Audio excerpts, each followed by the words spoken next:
झालंच पाहिजे.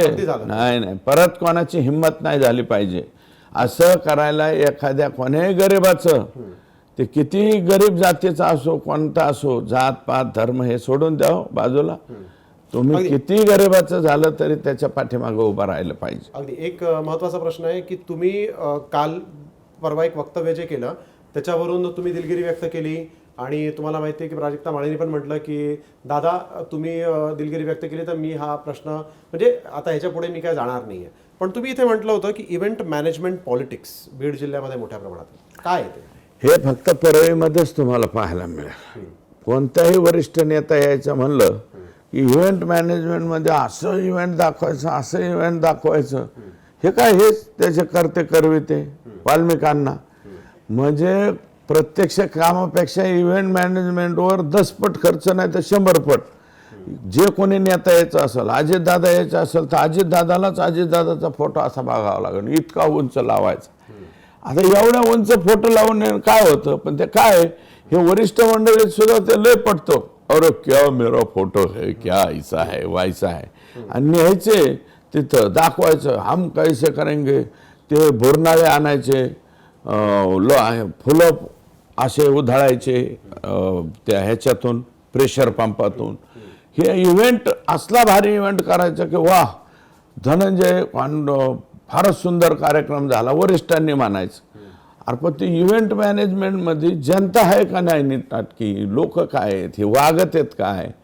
साधी तंबाखू गाय छाप तंबाखूची पुडीची एजन्सी सुद्धा कोणत्या गरीबाकडे राहिली नाही. सगळ्याच्या सगळ्या एजन्सीज वाल्मिकांना की जय झाले. मला तुमच्याकडे आज बघून तुम्ही खूप अस्वस्थ दिसताय. नाही अस्वस्थ नाही, तुम्ही बीड जिल्ह्याच्या प्रती तुमचं खूप प्रेम आहे जिल्ह्यावर, तुम्ही इतक्या वर्ष तिथे आमदार राहिलेले आहात. तुमची अस्वस्थता मी कसं म्हणतोय? मी हे बघा, मी 3 जिल्ह्याचा आमदार राहिलो. देवेंद्र फडणवीस साहेबांच्यामुळं आणि पंकजाताईमुळं. त्यांनी त्यावेळी मंत्री होते, त्यांनी मला त्यावेळेस सहकार्य केलं आणि फडणवीस साहेब उभा राहा म्हणले. कारण ती जागा जी आहे ते मुंडे साहेबापासून जिल्हा लाढवायचो ते आमचं उमेदवार पडलेला नव्हता, डिपॉझिट जप्त झालेला होता. आज तुमच्या बोलण्यातून किंवा या प्रकरणामध्ये जेव्हापासून तुम्ही बोलताय, अगदी पोटतिडकीनं तुम्ही बोलताय, बीडच्या दहशतवादावर तुम्ही बोलताय, ढासळलेल्या कायदा सुव्यवस्थेवर बोलताय, एकदम अस्वस्थ दिसता तुम्ही. हे पण मित्र पक्ष आहे तुमचा राष्ट्रवादी, अजित पवार, धनंजय मुंडे त्या मित्र पक्षाचे मंत्री झालेले आहेत, आमदार आहेत. कुठेतरी युती टिकवायची आहे म्हणून ते असं हे वाक्य फार मोठं होईल खरं तर. तोंड दाबून बुक्यांचा मार असं म्हणतो ना आपण की आता मला बोलताही येत नव्हतं इतक्या वर्षापासून आणि आत्ता बाबा हे फार डोक्यावर बुजड झालेलं आहे म्हणून तुम्हाला आता इथं. नाही हे बघा, आम्ही आमचं ज्याचं जळतं त्यालाच कळतं. आमचं माणूस गेलेलं आहे, आमचं लेकरू गेलेलं आहे ते. आणि गेलेलं मी काय म्हणतो, तुम्ही गोळी घालून मारला असतं तरी काय म्हणलो नसतो, किंवा टायर खाली घातला असता तरी म्हणलो नसतो. पण तुम्ही मारलं इतके. अगदी माणुसकीला लाजिरवाणी घटना आहे ती. हे काय, व्हॉट इज दिस पद्धत? काय पद्धत नाही माणसं मारायची, फार चुकीची पद्धत आहे. ह्या पद्धतीमुळं हे सटकलेलं आहे, बाकी काही नाही.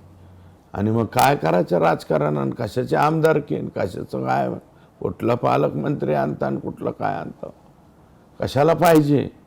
आमचं माणूसच इतक्या बेकार पद, आणि का दोष काय त्याचा?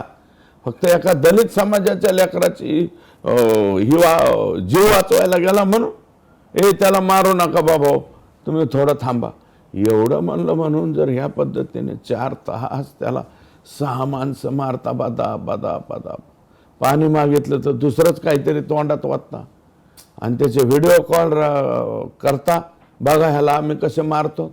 अरे जो व्हिडिओ कॉल बघणारा असेल तो तरी माणूस आहे का? तो माणूस म्हणून जगण्याची ह्यांना हे नाही. माझं तर म्हणणं हे जेलात गेले ना, यांची राख बाहेर आली पाहिजे. ही 6, 7 काय आणि 8वा झाला तर, आणि अजून कोणी लांबले तर लांबणार आहेत ह्याच्यात. अजून अलीकडं सुद्धा गाड्या आडवाडीला काहीतरी नेकनूरच्या इकडे काही लोक होते, त्यांचा बी नंबर लागणार आहे ह्याच्यामध्ये. हो, आरोपी वाढणार आहेत. देश विदेशातील प्रत्येक घडामोडींचे लाईव्ह अपडेट मिळवण्यासाठी आता साम टीव्हीच्या सर्व सोशल मीडिया प्लॅटफॉर्मला लाईक, फॉलो आणि सबस्क्राईब करा. तसंच सर्व नोटिफिकेशनसाठी बेल आयकॉन प्रेस करायला विसरू नका.